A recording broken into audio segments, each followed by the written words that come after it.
एक बार की बात है, एक लड़की थी और उसके इतने सुंदर और लंबे बाल थे कि जिसने भी उसे देखा वह अपनी आंखें नहीं हटा सका। किस्में इतनी हल्की थी, बस सुनहरी, इसलिए उन्होंने उसे गोल्डीलॉक्स कहा। उसकी सारी सुंदरता के लिए वह बहुत शरारती लड़की थी। माँ ने हमेशा उसे यार्ड में चलने की अनुमति दी, लेकिन उसे अपने घर के पीछे जंगल में नहीं जाने का आदेश दिया। गोल्डीलॉक्स को यह जानने में बहुत दिलचस्पी थी कि उस जंगल में क्या है, और इसलिए जबकि माँ ने देखा नहीं था, वह किसी तरह घर छोड़कर जंगल में चली गई। लड़की काफी देर तक जंगल में घूमती रही। या तो वह एक बेर पाता है, फिर एक सुंदर फूल को देखता है, फिर सुनता है कि पक्षी कैसे गाते हैं। इसलिए वह जंगल में गुम हो गई और अचानक उसने एक समाशोधन में एक असामान्य घर देखा। गोल्डीलॉक्स ने चुपचाप उससे संपर्क किया। मैं घूमता रहा, लेकिन किसी को नहीं देखा। उसने दरवाजा खटखटाया, लेकिन किसी ने जवाब नहीं दिया। फिर उसने और जोर से दस्तक दी और दरवाजा अपने आप खुल गया। गोल्डीलॉक्स ने सावधानी से प्रवेश किया। उस घर में 3 भालू रहते थे। एक भालू पिता था, बड़ा और झबरा। दूसरी माँ भालू थी, यह छोटा था। तीसरा एक छोटा भालू शावक था। भालू घर पर नहीं थे क्योंकि वे जंगल में टहलने गए थे। लड़की ने कमरे में प्रवेश किया और मेज पर दलिया के 3 कटोरे देखे। पहला कटोरा सबसे बड़ा एक डैडी भालू था, दूसरा कटोरा छोटा वाला माँ भालू था और तीसरा सबसे छोटा भालू शावक था। प्रत्येक कटोरे के पास एक चम्मच रखना, बड़ा, मध्यम और छोटा। गोल्डीलॉक्स इतना भूखा था कि वह पहले एक बड़े कटोरे से खाना चाहता था। उसने सबसे बड़ा चम्मच लिया, दलिया लिया, उसे चखा, लेकिन दलिया बहुत गर्म था।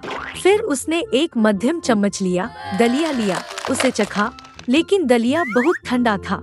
अंत में उसने एक छोटा चम्मच लिया और छोटे कटोरे से दलिया चखा। यह दलिया न तो गर्म था और न ही ठंडा सही था, और गोल्डीलॉक्स ने छोटे कटोरे से सभी दलिया खाया।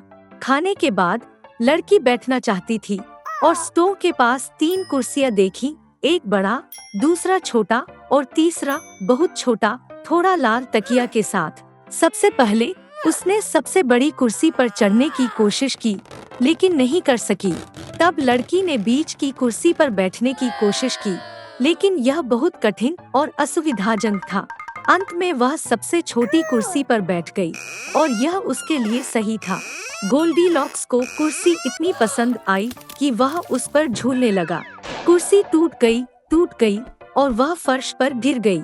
लड़की उठकर दूसरे कमरे में चली गई। 3 बेड थे, बड़े, मध्यम और छोटे।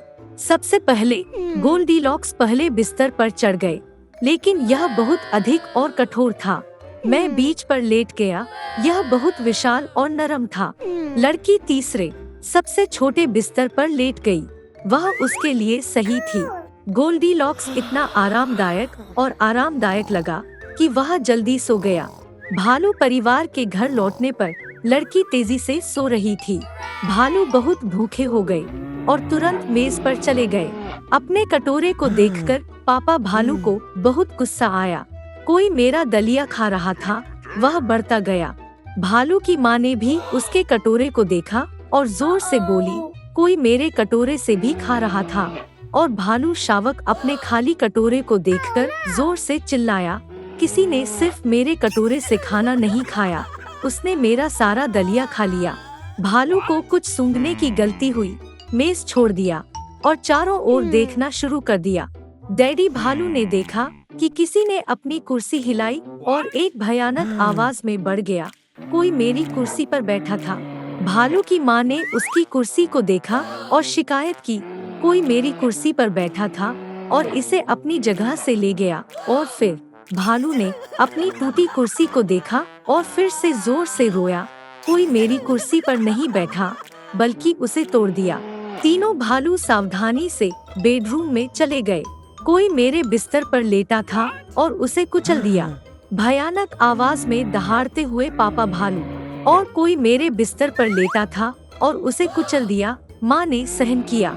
भालू ने अपने बिस्तर पर देखा और फिर से रोया, कोई मेरे बिस्तर पर पड़ा था। और फिर उसने लड़की को देखा और पतली आवाज में चिल्लाया, और अभी भी उसमें सो रहा है। पिताजी और माँ भालू बिस्तर पर आए और उन्होंने देखा कि एक छोटी लड़की वहाँ सो रही थी। गोल्डीलॉक्स भालू शावक के रोने से जाग गया और बहुत भयभीत था। उसके सामने 3 भालू थे। वह तुरंत घर से बाहर कूद गई और जहाँ भी उसकी आंखें देखी, बिना पीछे देखे भाग गई। लड़की लंबे समय तक भागती रही। वह बहुत थक गई थी और फिर उसने अपनी माँ को देखा, जो जंगल में अपनी लापता बेटी की तलाश कर रही थी।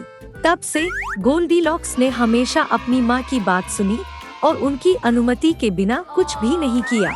वह बहुत आज्ञाकारी, दयालु और अच्छी लड़की बन गई। एक व्यस्त जीवन जीने के लिए भाग्य से निराश लेमुएल गुलिवर ने घर लौटने के 2 महीने बाद फिर से साहसिक जहाज पर यात्रा शुरू की। लेकिन जैसे ही जहाज ने मेडागास्कर के जर्डनू मध्य को पार किया, एक तूफान ने उसे पार कर लिया। हवा के तेज झोंकों ने जहाज को अज्ञात भूमि पर पहुंचा दिया। जब नाविकों ने भूमि देखी तो उन्होंने इसका निरीक्षण करने और ताजा पानी इकट्ठा करने का फैसला किया। गुलिवर नाविकों के साथ किनारे पर चला गया और चालक दल पूरे द्वीप में बिखर गया। पानी नहीं मिलने पर गुलिवर ने किनारे पर लौटने का फैसला किया, लेकिन जैसे ही वह सागर के पास पहुंचा, उसने देखा कि नाविकों ने उसे छोड़ दिया है। वे विशाल पाल से पूर्ण पाल में दूर नौकायन कर रहे थे, जो उनका पीछा कर रहा था। भयभीत गुलिवर द्वीप के आंतरिक भाग में चला गया। वह विशाल कानों के साथ जौ के मैदान में भाग गया और महसूस किया कि वह दिग्गजों की भूमि में है। गुलिवर आराम करने बैठ गया, लेकिन इससे पहले कि उसके पास अपनी सांस पकड़ने का समय होता, उसने एक बड़ा पैर देखा जो उस पर कदम रखने वाला था। गुलिवर जोर जोर से चीखने लगा जैसे वह कर सकता है, और विशाल ने उस पर ध्यान दिया। उसने अपने हाथ से गुलिवर को उठा लिया, उसकी गहनता से जांच की और छोटे आदमी को मालिक किसान के पास पहुंचाया। किसान ने गुलिवर से बात करने की कोशिश की, लेकिन उसकी आवाज इतनी तेज थी कि उसने छोटे आदमी को बहरा कर दिया। फिर मालिक गुलिवर को घर ले आया। घर पर किसान का परिवार रात के खाने की तैयारी कर रहा था। छोटे आदमी को एक मेज पर बैठाया गया था जहां गोमांस और रोटी के विशाल टुकड़े पड़े थे। लेकिन इससे पहले कि गुलिवर के पास अपनी रोटी तोड़ने का समय होता, किसान के बेटे ने उसे उल्टा पकड़ लिया और उसे हिलाना शुरू कर दिया। उन्होंने गुलिवर को एक खिलौने के लिए गलत समझा और उसे अपने मुंह में डालने की कोशिश की। तब पिता ने जोर से अपने बेटे को धमकी दी और उससे कहा कि छोटे आदमी के साथ अधिक सावधानी से व्यवहार करें। बाद में किसान की 9 साल की बेटी ने गुलिवर के लिए एक बिस्तर बनाया, उसके लिए कपड़े सिल दिए और यहाँ तक कि उसे दिग्गजों की भाषा भी सिखाई। लड़की ने गुलिवर को ग्रिलड्रिग नाम दिया, जिसका अर्थ था बौना।